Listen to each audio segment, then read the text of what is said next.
সরকার রাষ্ট্র পরিচালনার দায়িত্ব নিয়েছে, 2 মাসের কিছু বেশি সময় হয়েছে যে সরকার প্রধান আমাদের মাননীয় প্রধানমন্ত্রী জনাব তারেক রহমান, উনি স্বাস্থ্যকে ওনার প্রায়োরিটির একেবারে সর্বোচ্চ পর্যায়ে উনি রেখেছেন।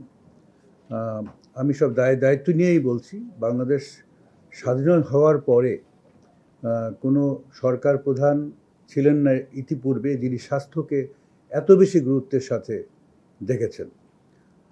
আপনাদের কাছে আমার স্বাস্থ্য আমাদের খাতের যে দুর্বলতাগুলো, যে রুগ্নতায় স্বাস্থ্যখাত ভুগছে বছর পর বছর, যুগের পর যুগ ধরে, এগুলো নিয়ে বেশি কথা বলার কিছু নাই। আমরা সামনে এগোতে চাই। আপনারা জানেন যে আমাদের প্রথমেই শুরু করি আমাদের স্বাস্থ্য খাতের বরাদ্দ। এটা সাংঘাতিক অপ্রতুল, 0.6 to 0.7% অফ জিডিপি, যেখানে 4 থেকে 5% হওয়ার কথা ছিল। আমাদের মাননীয় প্রধানমন্ত্রীর নির্দেশে ইতিমধ্যে সিদ্ধান্ত হয়েছে যে এই বরাদ্দ বৃদ্ধি পেয়ে জিডিপির 1%, অন্তত পক্ষে জিডিপির 1% এই বরাদ্দ হবে। আমাদের স্বাস্থ্যখাতে একটা বড় ধরনের দুর্বলতা হলো আমাদের দেশে প্রাইমারি হেলথ কেয়ারের একটা কম্প্রিহেন্সিভ ইউনিফাইড কোনো নেটওয়ার্ক কখনোই গড়ে ওঠেনি। গ্রাম অঞ্চলে কিছুটা আপনার ফ্যাসিলিটি থাকলেও শহরাঞ্চলে মোটেই ছিল না। আমাদের মাননীয় প্রধানমন্ত্রীর ওনার নির্দেশে আমরা কাজ করতে শুরু করেছি। আমরা বাংলাদেশের গ্রাম অঞ্চলের প্রত্যেকটি ইউনিয়নে কিভাবে প্রাইমারি হেলথ কেয়ার ইউনিট করা যায় এবং আমাদের স্বাস্থ্য ব্যবস্থাকে চিকিৎসা কেন্দ্রিক ব্যবস্থা থেকে সরিয়ে এনে প্রিভেনশন এবং প্রমোশন কেন্দ্রিক ব্যবস্থায় পরিণত করতে পারি, সেই কাজ আমরা ইতিমধ্যেই শুরু করে দিয়েছি। আমরা চাই গ্রাম অঞ্চলের প্রত্যেকটা ইউনিয়নে প্রাইমারি হেলথ কেয়ার ইউনিট থাকবে, শহর অঞ্চলের প্রত্যেকটা ওয়ার্ডে প্রাইমারি হেলথ কেয়ার থাকবে। আমরা যারা এই রুমের মধ্যে আছি, আমাদের প্রত্যেকের জন্য একটা করে assigned primary health care unit থাকবে, যাতে করে আমরা কোনো অসুস্থ হলে দিগ্ভ্রান্ত না হয়ে আমরা জানি কোথায় যেতে হবে। আমাদের কাছে স্বাস্থ্য বিভাগের যারা স্বাস্থ্যকর্মী, আমরা সেই কাজও শুরু করেছি। আপনারা জানেন যে 1 লক্ষ নতুন স্বাস্থ্যকর্মী নিয়োগ করা হবে। আমাদের দেশে এখন প্রায় 42,000, 40 থেকে 42,000 কর্মী আছে যারা মাঠ পর্যায়ে স্বাস্থ্যসেবা দেয়, কিন্তু তারা 3 ভাগে বিভক্ত। স্বাস্থ্য অধিদপ্তরের অধীনে আছে হেলথ অ্যাসিস্ট্যান্ট, ফ্যামিলি প্ল্যানিংয়ের অধীনে আছে ফ্যামিলি ওয়েলফেয়ার অ্যাসিস্ট্যান্ট, কমিউনিটি ক্লিনিকের ট্রাস্টের অধীনে আছে সিএইচসিপি। এদেরকে আমরা একীভূত করার কাজ, আমরা প্রক্রিয়া শুরু করছি। এদের একীভূত করব, এদের একটা টিওয়ার্সের ভিত্তিতে এদেরকে রিট্রেন করা হবে।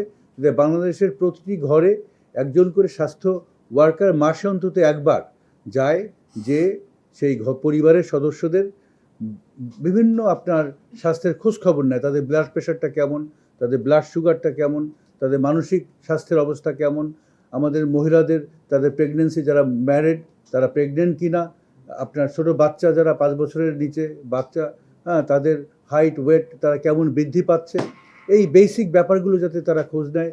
টিকা দেওয়ার কাজ করবে তারা, সে একই ব্যক্তি। ফ্যামিলি প্ল্যানিং প্রোডাক্ট ডিস্ট্রিবিউট করবে, কাউন্সিলিং করবে সে একই ব্যক্তি।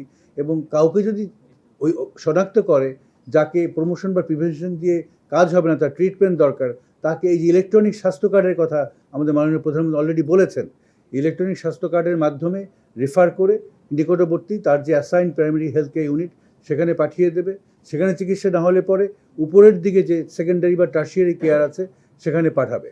আমরা এই ধরনের বিভিন্ন কাজ ইতিমধ্যে শুরু করেছি। আপনি যে ডেথ রিভিউর কথা বললেন, আমরা এই নিয়ে আপনার আমরাও এগুলো নিয়ে চিন্তা করছি। কারণ আপনারা সবাই জানেন যে এটা কোভিডের ক্ষেত্রে হয়েছিল। ভাইরাস কিন্তু তার ক্যারেক্টারিস্টিক্স চেঞ্জ করে, আপনার মিউটেশনের ফলে ক্যারেক্টারিস্টিক চেঞ্জ হয় এবং অনেক সময় বিভিন্ন স্ট্রেইনের ভাইরাস হতে পারে, মিজলসের ভিন্নতা থাকতে পারে। যেমন গত 2 দিন আগে আমার কাছে ছবি পাঠিয়েছিল আজিমপুর ম্যাটারনিটি সেন্টার থেকে 4টা বাচ্চার, যে বাচ্চাদের যে তারা মিজলস আক্রান্ত, কিন্তু এটা দেখতে অনেকটা মনে হচ্ছিল যে কম্বিনেশন অফ গুটি বসন্ত এবং মিজলস, এবং কোনো কোনো জায়গায় স্কিন লেশন হয়ে গেছে। তা আমি ইমিডিয়েটলি ছবিগুলো আইইডিসিআরের যে পরিচালক ওনাকে পাঠিয়ে দিলাম। উনি ইমিডিয়েটলি ওনার টিম আজিমপুর ম্যাটারনিটি সেন্টারে পাঠিয়ে দিলেন। সেখান থেকে ওনারা স্যাম্পল কালেকশন করলেন এবং ওনাদের গবেষণাগারে পরীক্ষা করে দেখলেন যে না, এটা মিজলসই, কিন্তু এই যে স্কিন লেশন হচ্ছে বা আপনার কিছুটা গুটি বসন্তের মতো, এইটা হয়তো বা আপনার বাচ্চার তার ম্যালনিউট্রিশন একটা বড় কারণ। সবগুলো বাচ্চাই ম্যালনিউট্রিশন পাওয়া গিয়েছে, প্রত্যেকটা বাচ্চা অত্যন্ত আপনার শুকনা, তারা ম্যালনিউট্রিশনে ভুগছে। এবং হয়তো এই বাচ্চাগুলো এমন জায়গা থেকে এসেছে যে একটা ওভার ক্রাউডিং এবং গরম, হ্যাঁ, সব কিছু মিলিয়ে আপনার মনে হচ্ছিল যে চামড়াগুলো পুড়ে গেছে অন্যরকম। সুতরাং আমার এটা বলার একটাই উদ্দেশ্য যে আমরা অত্যন্ত ভিজিল্যান্ট।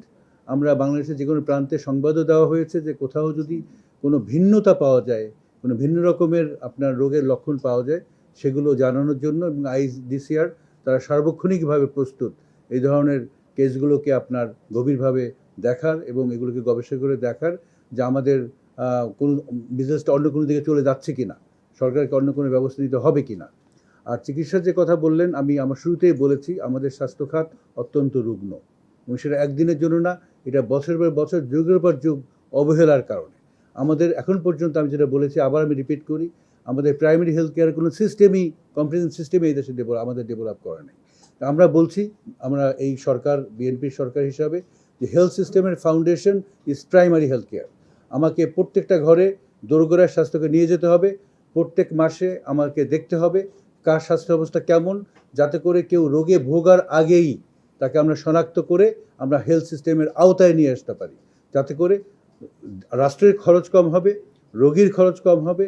এখন যে আউট অফ পকেট এক্সপেন্ডিচার 74%-এরও বেশি, সেটা ড্রাস্টিক্যালি নিচে নেমে আসবে এবং ওভারঅল হেলথ যে সার্ভিস, এই সার্ভিসের কোয়ালিটি ইমপ্রুভ করবে।